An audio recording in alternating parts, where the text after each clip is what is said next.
మీరు ఎప్పుడైనా veg liver తిన్నారా? అదేంటి లివర్ అంటే నాన్ వెజ్ కదా, వెజ్ లివర్ అంటుంది ఏంటి అనుకుంటున్నారా? ఈ కర్రీ పేరు వచ్చేసరికి వెజ్ లివరు. దీన్ని తోటకూరతో అయితే తయారు చేస్తారండి. చక్కగా ఒక 4 కట్టలు లేత తోటకూర అయితే తీసుకోండి. దాన్ని మరీ చిన్న ముక్కలుగా అయితే కట్ చేయవసరం లేదు, ఎందుకంటే దీన్ని ఉడకబెట్టుకుంటాము. అందుకని కొంచెం పెద్ద ముక్కలుగా అయితే కట్ చేసుకొని వాటర్లో వేసుకొని ఇసుక పోయేలాగైతే చక్కగా కడిగేసుకోండి. ఆ తర్వాత స్టవ్ మీద గిన్నెతోని వాటర్ పెట్టుకొని అందులోని తోటకూర అలాగే ఒక 4 పచ్చిమిర్చి కూడా వేసుకోండి. అది కొంచెం ఉడకాలండి, మరీ ఎక్కువ ఉడకపెట్టకండి, అందులో ఉన్న పోషకాలు బయటకైతే వెళ్ళిపోతాయి. కొంచెం ఉడికిన తర్వాత వాటర్ అంతా వంపేసి ఇలాగ మిక్సీ గిన్నెలోని ఫైన్ పేస్ట్ లాగా అయితే చేసుకోండి. అలా చేసుకున్న దాంట్లోని ఇప్పుడు ఒక 1/2 కప్ అయితే వరిపిండి అయితే వేసుకోండి. అలాగే ఇంకో కొంచెం 1/2 కప్ అయితే శనగపిండి అయితే వేసుకోండి. నెక్స్ట్ ఇందులోకి కొంచెం సాల్ట్ అలాగే కొంచెం పచ్చికారం కూడా వేసుకోండి.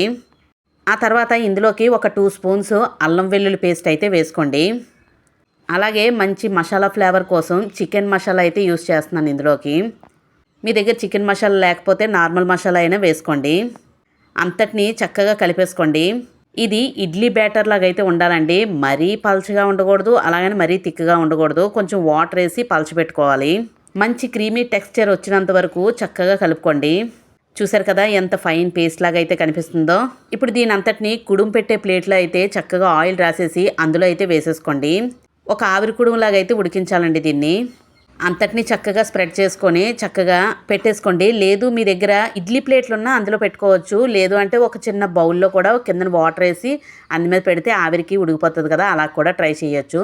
చూసారు కదా కిందని వాటర్ అయితే వేసుకొని పైన ఆవిరికుడుం ప్లేట్ అయితే పెట్టాను. చక్కగా ఉడికిపోయి ఇలాగైతే వచ్చింది.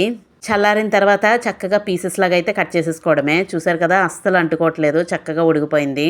పన్నీర్ ముక్కల షేప్లో అయితే చక్కగా చిన్న చిన్న ముక్కలుగా అయితే కట్ చేసేసుకోండి. చూడడానికి అచ్చం లివర్ పీసులాగా అయితే కనిపిస్తాయి, అందుకే దీనికి వెజ్ లివర్ అని పేరు అయితే వచ్చింది. హెల్త్కి కూడా చాలా మంచిది కదండి, అందుకని తోటకూర తినలేని వాళ్ళు తప్పకుండా ఇలా ట్రై చేయండి. చూసారు కదా లివర్ షేప్లో అయితే చక్కగా బిల్లల్లాగా అయితే ఇలా కట్ చేసుకొని పక్కన పెట్టుకోండి. ఇప్పుడు కర్రీ అయితే స్టార్ట్ చేసేద్దాము. పాన్ పెట్టుకొని కొంచెం ఆయిల్ అయితే వేసుకోండి. అది కొంచెం మరిగిన తర్వాత అందులోకి ఆవాలు అలాగే జీలకర్ర వేసుకోండి. అవి కొంచెం వేగిన తర్వాత ఇందులోకి కొంచెం ఉల్లిపాయలు పచ్చిమిర్చి కరివేపాకు వేసుకొని బాగా వేయించండి.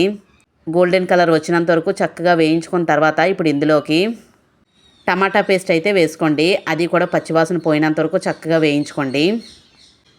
అదంతా వేగిన తర్వాత అందులోకి ఒక 2 స్పూన్స్ అల్లం వెల్లుల్లి పేస్ట్ అయితే వేసుకోండి. అల్లం వెల్లుల్లి పేస్ట్ కూడా పచ్చివాసన పోయినంత వరకు చక్కగా వేయించేసుకోండి. ఇదంతా బాగా వేగిన తర్వాత ఇప్పుడు ఇందులోకి మసాలా అయితే వేసుకుందాము. ఈ స్పైసీకి తగ్గట్టుగా కారం అయితే వేసుకోండి. మనం ఆల్రెడీ ఉడికించాం కదండి, అందులో కారం వేసుకున్నాం కదా, చూసుకోండి కొంచెం కారం వేసుకున్న తర్వాత ఇప్పుడు ఇందులోకి కొంచెం ధనియాల పొడి అలాగే కొంచెం పసుపు అలాగే కొంచెం గరం మసాలా కూడా వేసుకోండి. అదంతా కొంచెం బాగా వేగిన తర్వాత చూసారు కదా దగ్గరికి గ్రేవీలాగా అయితే చక్కగా వేగిపోయింది కదా. ఇప్పుడు ఇందులోకి మనం పీసెస్లో కట్ చేసుకున్న ఈ వెజ్ లివర్ని అయితే వేసేసుకోండి. వేసుకొని దీనికి ఆ గ్రేవీ అంతా పట్టేలాగా అయితే కలిపేసుకోండి. మీకు గ్రేవీ వద్దు అని అనుకుంటే ఈ టెక్స్చర్తోని దింపేసుకోండి, టేస్ట్ చాలా బాగుంటుంది. లేదు మాకు గ్రేవీ కావాలి అని అనుకుంటే కొంచెం వాటర్ వేసి ఉడికిస్తే మంచిగా గ్రేవీ అయితే వస్తుంది. బటర్ అయితే ఎక్స్ట్రా టేస్ట్ కోసం అయితే వేసానండి, మీ దగ్గర ఉంటే వేసుకోండి, లేదు అంటే స్కిప్ చేసేయండి పర్వాలేదు. ఫైనల్గా వెజ్ లివర్ కర్రీ అయితే రెడీ అయిపోయింది. మీరు ట్రై చేసి ఎలాగొచ్చిందో కామెంట్ అయితే చేయండి.